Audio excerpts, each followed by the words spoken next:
Et bonjour à tous, bonjour à toutes, c'est Maëlle de la chaîne Maëlle Guidance. Donc, j'espère que tout le monde va bien. Donc, comme vous l'avez vu en titre, ce sera pas un tirage, hein, c'est vraiment une vidéo développement personnel pour les personnes qui ont besoin ou qui veulent tourner la page de l'ex. Alors, je vous invite à prendre une feuille, un stylo, si vous le ressentez. Alors, moi-même, hein, je me suis fait mes petits pense-bêtes pour ne pas m'éparpiller, parce que vous me connaissez, je suis assez volubile. Donc, du coup, je peux partir dans tous les sens. Donc, on va déjà commencer la vidéo par les étapes. Les étapes pour faire le deuil d'une relation. Alors, il est important que vous les notiez parce que vous allez vous reconnaître dans une des 5 étapes, puisqu'il y en a 5. Il y a 5 étapes de deuil pour une relation. Alors, il est bien sûr fort possible que vous négligiez une étape et ça va être très important justement de les respecter parce que si vous négligez une étape, vous allez revenir à la première étape. Vous allez avoir de cesse, en fait, de refaire les mêmes schémas. Donc, vous n'allez pas arriver à la dernière étape, la plus importante. Voilà. Alors, la première étape, qui est normale, c'est l'étape du déni. Alors, le déni, ce n'est pas ce que vous pensez. L'étape du déni, c'est l'étape du choc. Du choc de la fin de la relation, de l'annonce de la relation. Hein. C'est un choc qui va vous paralyser. Bien entendu, ce choc ne doit pas durer. Hein. Ce choc se doit d'être momentané. Qu'est-ce que j'entends par momentané? Bon, tout va dépendre, hein, bien sûr, de la relation que vous avez eue avec la personne. Mais le choc ne doit pas excéder une semaine. Ok? Parce que quand on voit venir une rupture ou quand la rupture se fait, la première des sensations, c'est waouh, tu tombes du 10e étage, le choc, ok? Le choc va t'embrouiller le cœur et va t'embrouiller l'esprit. Pourquoi je dis que ce moment doit être momentané?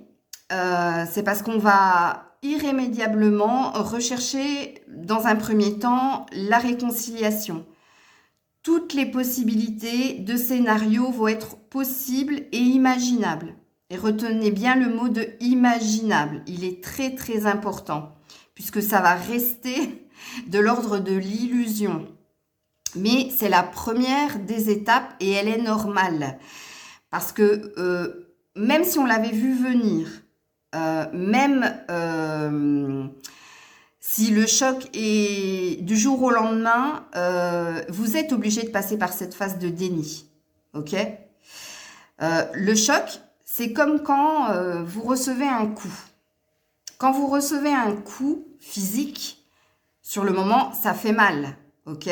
Donc ça fait mal. On accueille la souffrance, on observe la souffrance, mais on reste pas dans la douleur physique, puisque le choc que vous allez avoir au niveau physique va créer un œdème, puis un bleu. La douleur, elle va s'estomper et au bout de 3-4 jours, ça va disparaître. C'est pour ça que je vous dis que la phase de déni, donc la phase de choc qui vous embrouille l'esprit, ne doit pas durer plus d'une semaine. Si ça dure plus d'une semaine, c'est pas bon. C'est pas bon. Ok? La deuxième phase nécessaire au deuil, c'est la colère. Ok? Donc, dans la colère, qu'est-ce que l'on met? Alors, dans la colère, on va vouloir trouver absolument un coupable. L'autre, soit l'entourage. Ok? Donc, quand on est dans la colère, on est dans la non-acceptation de sa responsabilité. Au contraire, où on s'auto-flagelle, c'est-à-dire que c'est nous le coupable, ou on renvoie la balle à l'expéditeur, c'est-à-dire que c'est l'autre le coupable, ou alors c'est les autres. Vous trouvez des excuses en fait, ou à l'autre, ou à vous, ou aux autres. Ça, c'est la colère. Mais c'est une colère qui est saine, ok ? Tu te dois de passer par cette phase-là, hein, de soit c'est ma faute, c'est ma grande faute, soit c'est sa faute, c'est sa grande faute, ou soit c'est leur faute, c'est leur grande faute. Par contre, c'est pareil, comme pour le déni, la colère ne doit pas rester en soi, sinon ça ne sera plus une colère saine, mais ce sera une colère que tu n'arrives pas à faire sortir de toi. La colère saine, la colère pas saine va se transformer en colère saine, et c'est là où tu sauras que et à la fin de la deuxième étape, c'est quand tu vas enfin accueillir la douleur de la fin de la relation. Ok? Là, tu as mal parce que tu sais que c'est fini. Donc, si tu sais que c'est fini, c'est que tu n'envisages plus les scénarios possibles. On est d'accord avec ça. Sauf que on arrive à la troisième étape. Donc, à vous de voir où vous en êtes. Notez bien les étapes, hein. La troisième étape, c'est l'étape du marchandage. Alors, qu'est-ce que j'appelle le marchandage? Le marchandage, c'est tout faire pour que l'autre vous regrette. Soit par la manipulation, c'est-à-dire que vous faites diffuser des informations que vous allez bien, que vous rayonnez, que la fin de la relation ne vous a pas impacté, que vous vous occupez de vous et que quelque part, ça vous a fait ni chaud ni froid. Comprenez bien que ça, c'est encore de l'illusion, puisque c'est faire croire à l'autre, soit directement, hein, vous lui envoyez, si cette personne ne vous a pas bloqué ou si vous êtes toujours en lien avec cette personne, vous lui faites croire que tout va bien pour vous, alors que c'est faux, hein, puisque c'est juste une idée de « il faut qu'il regrette d'avoir mis fin à la relation ». Ok? Ou alors, pire encore, pire, vous allez faire ce qu'on appelle du harcèlement, des SMS, du chantage affectif, enfin, vous allez tout faire pour récupérer, et c'est pas beau, hein, parce que quand on parle de récupérer, on matérialise la personne, c'est-à-dire c'est comme si la personne était un objet, tu vois. Mais voilà, vous allez tout faire pour renouer, hein, comme je l'ai dit précédemment, pour que cette personne vous regrette. Il n'y a pas vous n'avez pas à vous auto-flageller par rapport à ça. C'est l'étape normale, hein, le marchandage. À un moment donné, vous y arrivez. Là où ça devient sain, et où ça devrait devenir sain, c'est que vous vous occupiez de vous pour vous. Mais là, c'est la dernière phase. Ok? Là, on est dans le marchandage. Quatrième phase, la dépression. Eh oui. Qu'est-ce que c'est que la dépression? C'est la perte d'espoir face à l'amour, c'est-à-dire, ouais, je ne retrouverai jamais personne. La dépression, c'est sans vouloir, donc on est encore dans l'auto-accusation. Et puis la dépression, c'est aussi la nostalgie. La nostalgie de l'autre, la nostalgie de la relation, mais aussi la nostalgie de « j'aurais dû faire ça » ou « j'aurais dû faire ceci ». Donc, comprenez bien que quand vous êtes dans cette phase, le moral est au plus bas et tout est noir. Comme dirait l'autre, noir c'est noir. Ok? Et la dernière des étapes du deuil, et c'est la plus importante, eh bien, c'est l'acceptation. L'acceptation. Acceptation, pourquoi? Bah déjà, par la force du temps qui passe. C'est-à-dire que... plus vous mettez d'énergie pour essayer justement de marchander, de diffuser votre colère, d'être dans le choc, d'être au plus bas, plus le temps passe, plus vous n'arrivez pas à obtenir ce que vous voulez et plus vous allez être confronté à la réalité et réaliser que peu importe ce que je fais, peu importe ce que je diffuse, que ce soit mal ou que ce soit bon, eh bien, je n'arrive à rien. Et quand je dis je n'arrive à rien, eh bien, il n'y a pas possibilité de renouer. Ok? Il y a aussi le temps, ça c'est une chose, mais il y a aussi la réalité qui va vous rattraper. C'est-à-dire que vous allez revenir à de la lucidité. Pourquoi? Parce que le temps passe et cette personne ne souhaite pas revenir.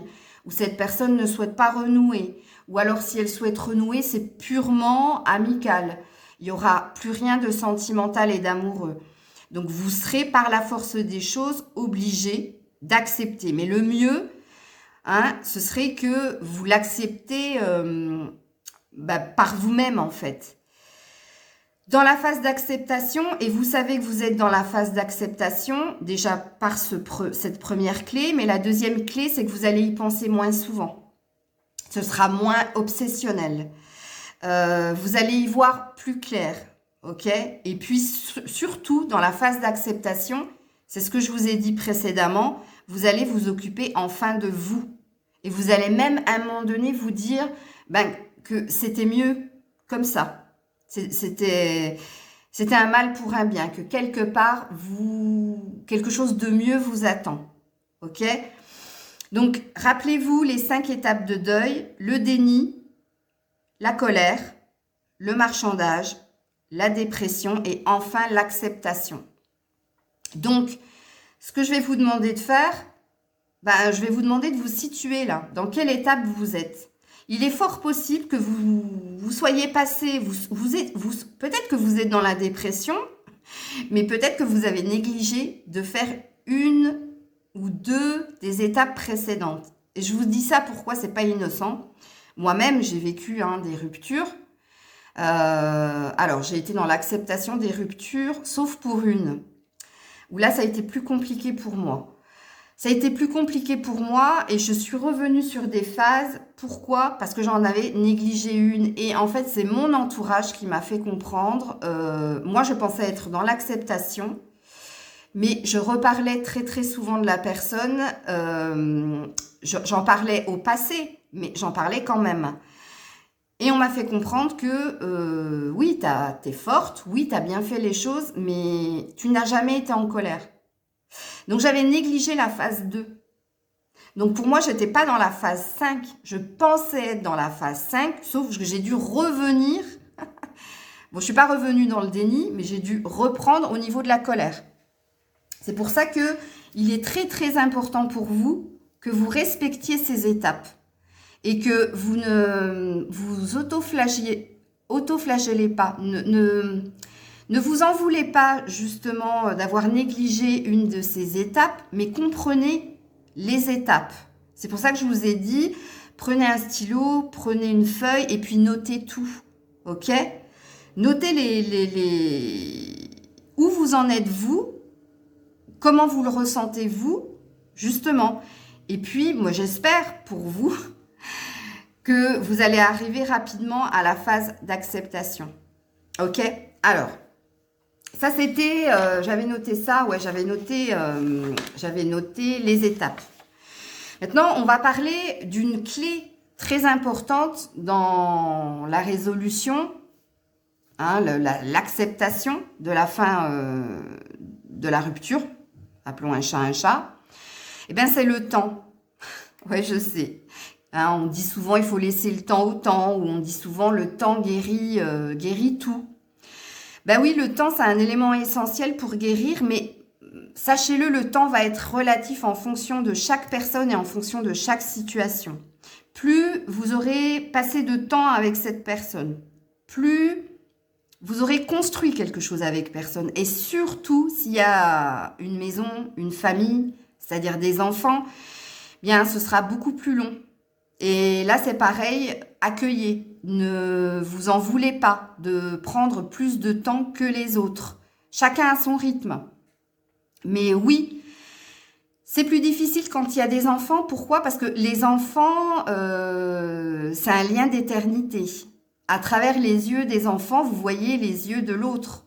Donc, c'est plus compliqué, justement, d'aller sur la phase d'acceptation parce que l'autre sera toujours présent.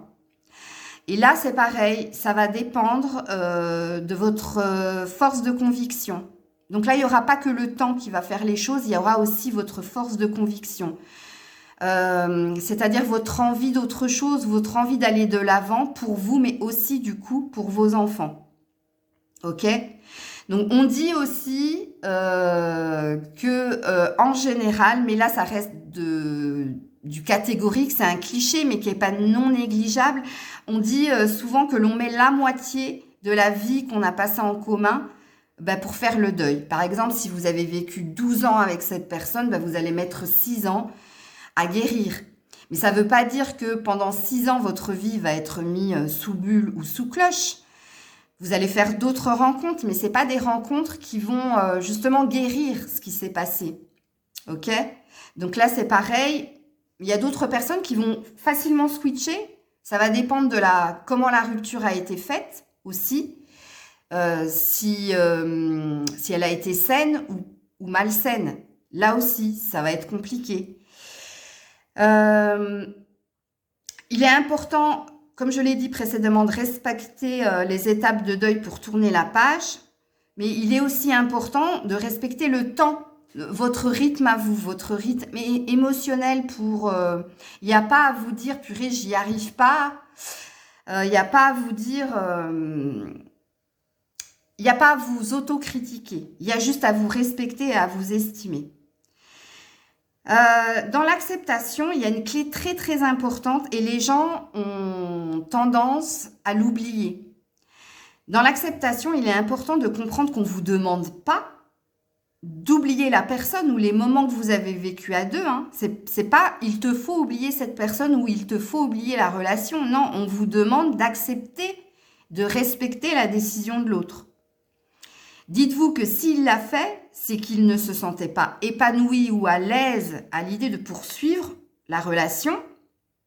Ok ? Donc, il y avait quelque chose qui n'allait pas ou dans votre personne ou dans votre comportement. C'est son ressenti.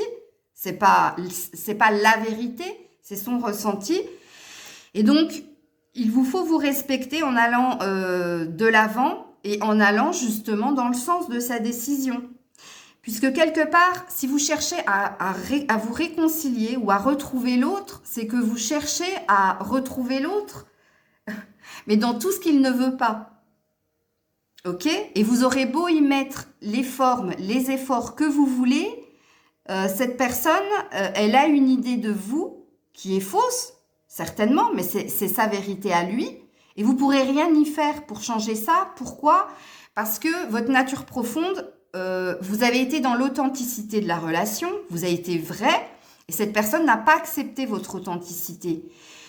Alors, dans la phase de marchandage, vous allez essayer de vous dire, je vais essayer de donner mieux, de donner plus. Sauf que comme on dit, chasser le naturel, il revient au galop. Donc, vous aurez beau y mettre l'effort que vous voulez, vous aurez beau vous donner à 200%, si l'autre, il a senti que c'était pas ça, c'est pas la peine. Ne vous acharnez pas. Respectez-vous. Ok ? Alors ça, c'était important. Et puis, maintenant, je vais vous demander de prendre le temps et de prendre... faites une pause s'il le faut. Allez chercher une autre feuille. Allez chercher un stylo rouge. Faites ce que vous voulez. Mais là, vous allez devoir noter certaines choses. Ok ? C'est pour mieux faire... son travail d'acceptation. Donc là, on est sorti de la dépression, ou alors pour sortir de la dépression et pour aller vers l'acceptation, comme je l'ai dit, comprendre, notez-le bien, comprendre qu'il ne faut pas oublier la personne ou la relation, mais qu'il faut accepter la décision. C'est très, très important et c'est très, très différent de ce que chacun essaie de faire. Ok ? Alors, comprendre aussi, deuxièmement, rappelez-vous que lorsque quelqu'un vous quitte, ce n'est pas toi qu'il quitte, mais une partie de toi qui lui fait miroiter une partie de lui qu'il n'accepte pas. Et ça, c'est très, très important pour guérir. Ok ? C'est pas toi, dans ton authenticité, dans ta vérité, qu'il a rejeté. C'est une partie de lui qu'il y a en toi et que cette personne n'a pas envie de voir et n'accepte pas. Donc, comprends bien que dans cette décision de rupture, cette personne qui t'a mis un stop, je vais pas dire le mot parce que c'est pas bon, mais cette personne qui a décidé de mettre fin à la relation, elle a un travail personnel à faire sur elle. Ok ? Et c'est pas toi qui as un travail à faire, c'est lui ou elle qui a un travail à faire sur lui. Ok ? Troisième clé très importante pour passer de la dépression à l'acceptation, comprendre ce qui vous a fait mal. Ok? Qu'est-ce qui vous a fait mal? Première interrogation, est-ce que c'est la perte de l'autre ou est-ce que c'est la perte de la relation? Et là, c'est très, très important pour faire son deuil. Ok? Alors, pour savoir qu'est-ce qui vous fait mal, si c'est la perte de l'autre ou si c'est la perte de la relation, je vais vous demander de faire une liste des traits de la personnalité de cette personne, mais des traits de la personnalité que tu aimes ou que tu aimais. Je vais parler au passé parce que là, on est sur une fin. Tu vas faire une liste des traits de la personnalité que tu aimais chez lui ou chez elle. Et puis, tu vas faire une deuxième liste des traits de la personnalité que tu n'aimais pas. Ok? Alors, en fait, c'est comme une liste pour-contre. Vous avez compris. Ensuite, une fois que tu auras fait ces deux listes-là, je vais te demander de faire une liste de ce que tu aurais pu accepter comme concession par rapport à ce qui te plaisait pas. C'est-à-dire, en gros, quels efforts, quels sacrifices, quels dons de toi tu y aurais mis, tu aurais pu faire justement, pour accepter quelque part les défauts que tu trouvais chez l'autre. Donc, une fois que tu auras fait cette troisième liste des efforts et des sacrifices que tu aurais faits, je vais te demander de te projeter dans 2 ans dans cette même situation et je vais te demander si tu te sens à l'aise. Alors, se projeter dans 2 ans avec les qualités et les défauts de la personne, avec les efforts et les sacrifices, les concessions que tu aurais pu faire, avec un changement de toi, donc quelque part avec un non-respect de ta personne, c'est fait exprès. Est-ce que dans 2 ans, tu t'imagines encore vivre ces choses? Et c'est important de faire cette étape, justement, pour aller de la dépression à l'acceptation. Ok? L'autre effort que je vais te demander de faire, c'est une question. Est-ce que tu penses, reprends ta liste des qualités de cette personne, et est-ce que tu penses que les qualités de cette personne sont uniques? C'est-à-dire, est-ce que tu penses que c'est la seule à avoir ces qualités-là? Donc, quelque part, je te pose la question, est-ce que tu peux retrouver ces qualités chez une autre personne? Ok, ça, c'est très, très important. Alors, maintenant, là, c'était vis-à-vis de l'autre. Pour savoir, en fait, quelque part, si c'est la perte de l'autre qui te fait mal ou si c'est la perte de la relation. Et pour la perte de la relation, c'est pareil, je vais te demander de faire une autre liste. Et là, c'est pareil, je vais te demander d'être très, très objectif. Donc, d'être vrai, d'être authentique avec toi. Ok? Alors, dans cette liste, je veux que tu notes ce que tu as proposé, ce que tu as fait et ce que tu as dit dans la relation. Qu'est-ce que tu as proposé à l'autre? Qu'est-ce que tu as fait pour l'autre? Et qu'est-ce que tu as exprimé à l'autre? Je veux que tu le marques par écrit.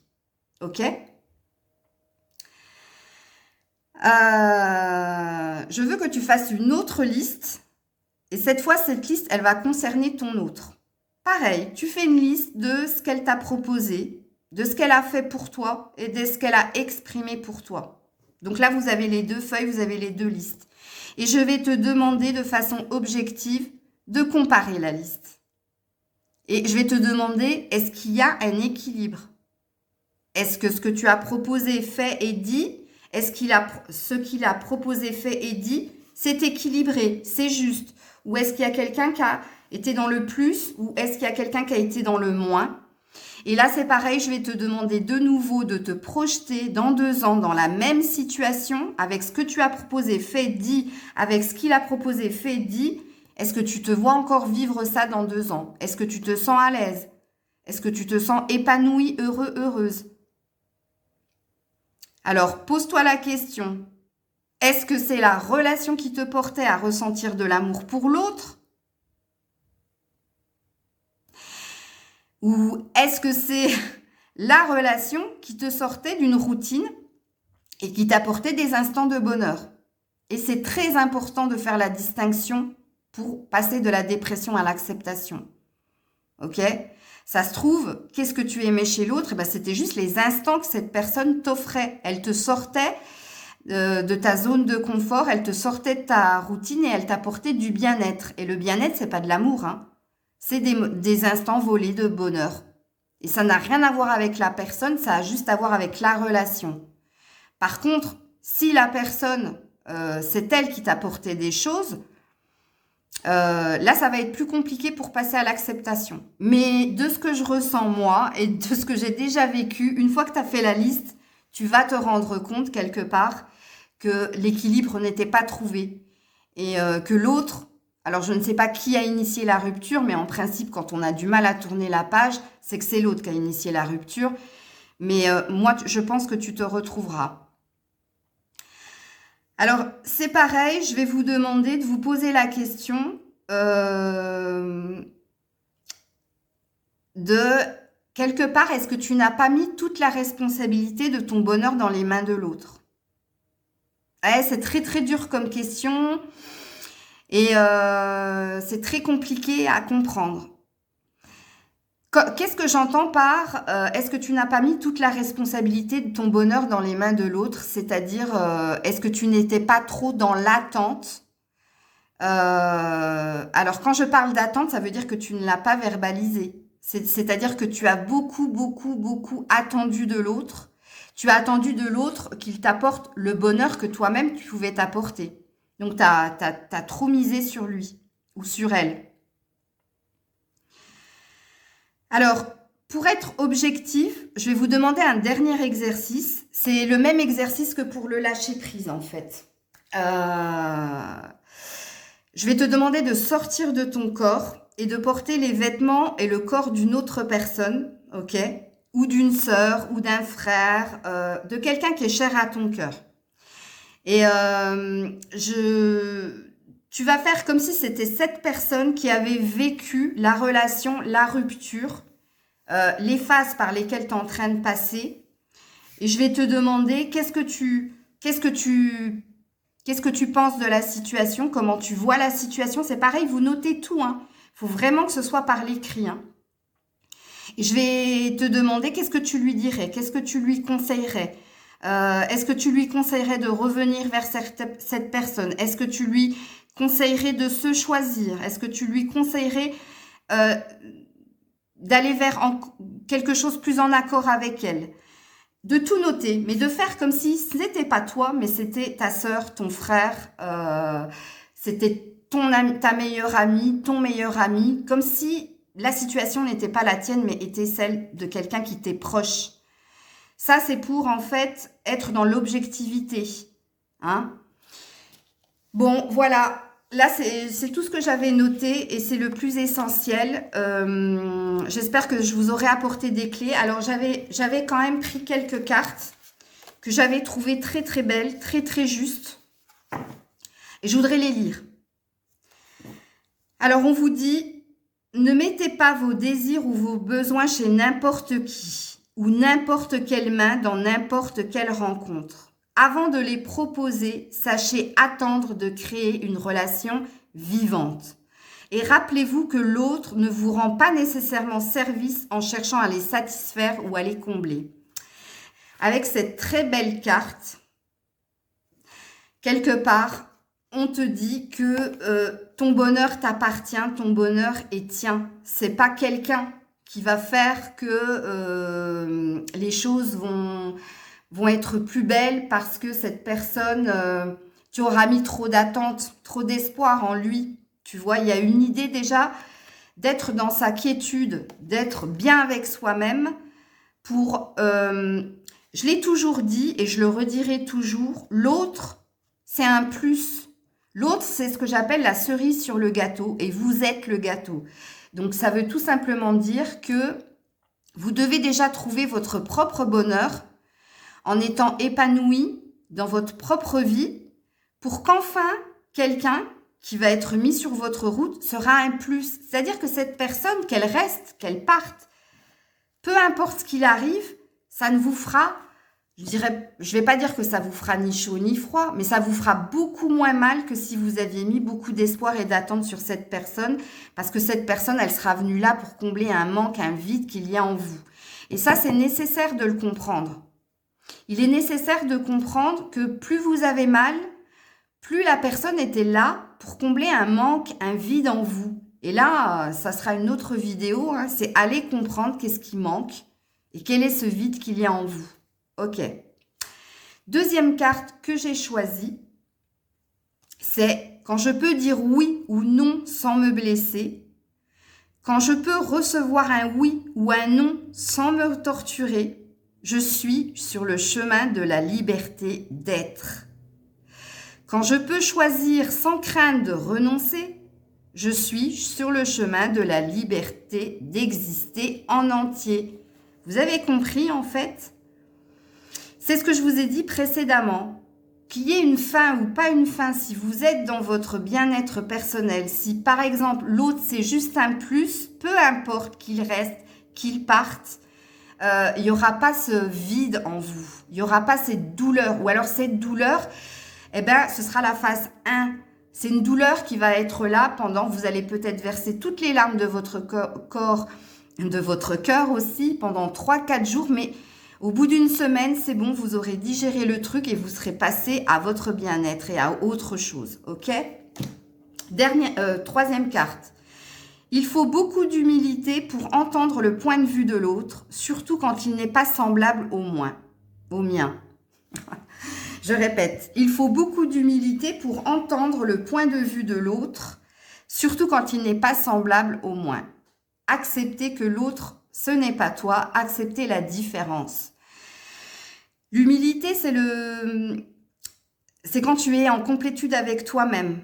C'est-à-dire quand tu comprends que l'autre est différent et que forcément, s'il est différent, bah, vous n'aurez pas les mêmes façons de fonctionner. Donc, il y a une acceptation à avoir aussi vis-à-vis de ça. Mais l'acceptation, elle est aussi dans respecter la décision de l'autre. Respecter la décision de l'autre, c'est se respecter aussi. Hein. Ok ? Alors, la carte, pour me définir, j'apprends à rester au plus près de ma cohérence personnelle. Je peux m'appuyer sur des repères internes balisés sur ces 3 questions centrales. Suis-je capable de dire oui pour moi ? Suis-je capable de dire non pour moi ? Suis-je capable de choisir réellement, c'est-à-dire de renoncer à ce que je ne choisis pas ? Regarde-moi ça. Est-ce que tu es capable de renoncer ? Est-ce que tu es capable de dire oui ? Est-ce que tu es capable de dire non pour toi ? Ça aussi, c'est très important. Ensuite, nombreuses sont les frustrations issues de ma propre difficulté à percevoir l'autre comme différent et surtout à accepter qu'il n'est pas au service de mes attentes. C'est primordial. Il n'est pas au service de tes attentes. Et oui, parce que attente il y a, c'est ça qui foire tout en fait. Et tu vois, quand on attend de l'autre, quelquefois on ne dit pas ce qu'on attend de l'autre. Et pourquoi on ne le dit pas ? Parce qu'on sait que de l'autre côté, on va être confronté à un non ou un « je ne suis pas possible de répondre à tes attentes ». Donc, qu'est-ce que l'on vous fait comprendre ? On vous fait comprendre que dans une relation, il faut toujours être dans l'instant présent. Il faut toujours être authentique, il faut être vrai, mais il faut être aussi en cohérence avec soi. Et puis, il ne faut pas trop miser sur l'autre. Okay ? Il faut que l'autre, ce soit un plus, comme je l'ai dit. Alors ici, on te dit privilégie de temps en temps la relation à toi-même pour t'entendre aussi. On te dit que dans une relation, il n'y a pas besoin d'être fusionnel. Il y a aussi des moments où tu te dois d'avoir des moments pour toi et l'autre des moments pour lui. Ok ? Parce que trop de fusion, justement, c'est la confusion. Prends le risque d'être vu comme égoïste, voire égocentrique, mais ose être un bon compagnon pour toi. Ben oui, quelque part, on te dit que c'est toi le plus important. La première des solitudes n'est pas d'être seul, c'est de se décourager ou de s'ennuyer en sa propre compagnie. Il est peut-être là le vide, hein, la peur de la solitude. Donc déjà, si vous avez peur de vous retrouver seul ou si vous avez peur d'être seul, ça va être très compliqué de passer à l'acceptation, franchement. Parce que ça présuppose que il vous faut quelqu'un pour être bien. Et ça, c'est de l'ordre de la psychologie. Hein. Donc là, je ne peux rien faire pour vous. Ou alors une autre vidéo. mais là, voilà. Et la dernière carte. Chaque fois que je peux expliciter, personnaliser ou concrétiser mon discours, je me donne plus de moyens pour me faire comprendre. Si je reste trop dans la généralisation, dans l'abstrait ou dans l'idéologie et les bonnes intentions, je risque de développer une relation en conserve, déconnectée du présent vivant. Quelque part, on te dit de rester authentique, mais de rester authentique même dans l'expression de ce que tu es. Donc, on te dit que la communication est très importante dans la relation, hein, d'exprimer, de dire, que ce soit positif ou négatif, mais rappelez-vous, dans l'expression, on vous demande d'utiliser le « je » et pas le « tu » ou le « nous » ou le « on », ok? Mais d'être en accord et dans le respect de ce qu'on est. L'autre a mis fin à la relation parce que l'autre, comme je l'ai dit, ne t'acceptait pas tel que tu es, mais il ne t'acceptait pas tel que tu es parce qu'il n'accepte pas quelque chose en lui ou en elle, parce qu'il veut pas travailler cette chose. Peut-être que tu étais trop maternelle, et il y a quelque chose que cette personne doit travailler à ce niveau-là, ok? Peut-être que tu étais trop protectrice, c'est pareil, c'est quelque chose qui peut-être qu'il a manqué dans son enfance, la protection, le lien maternel, et tu lui rappelles tout ça, donc c'est la fuite, c'est la fuite. Donc c'est très important hein, de comprendre que ça c'est une des clés primordiales, que l'autre, ce n'est pas toi qui l'as rejeté, c'est une partie de toi qui lui rappelle quelque chose en lui. Donc cette personne, elle a un travail à faire sur elle et ça n'a rien à voir avec vous. Donc s'il vous plaît, ne soyez pas dans l'auto-accusation, ne soyez pas dans l'accusation, mais dans une relation, comme je l'ai dit, c'est 50-50. Les parts de responsabilité, c'est 50-50. Ok ? Voilà, j'espère que je vous aurai apporté des compréhensions, des clés. Je sais, il n'y aura pas beaucoup de vues sur cette vidéo, mais si ça peut aider ne serait-ce qu'une personne, eh bien, j'en serai heureuse. Donc, n'hésitez pas à partager, commenter, liker. Ouh là, on voit mon... N'hésitez pas à partager, commenter, liker. Si vous avez d'autres questions, bien, posez-les-moi dans la barre de... Enfin, pas la barre de description, mais en commentaire et j'hésiterai pas à vous répondre. Ok ? Et puis, dites-moi si vous voulez d'autres capsules comme ça. J'en ferai. Et puis, je ferai certainement un tirage sur cette vidéo-là. Hein, pour voir si, dans un premier temps, les personnes qui ont visionné la vidéo sont dans la phase d'acceptation. Et puis, pour voir des prédictions. Ok ? Mais ce sera à la suite de cette vidéo. Hein. Donc, ceux qui ne l'auront pas vu, ils pourront pas... Ce ne sera pas des messages pour eux. Il n'y aura rien à recevoir. Voilà, je vous fais des bisous. Je vous envoie plein d'ondes positives. Et je vous dis à très vite. C'était Maëlle. Prenez soin de vous.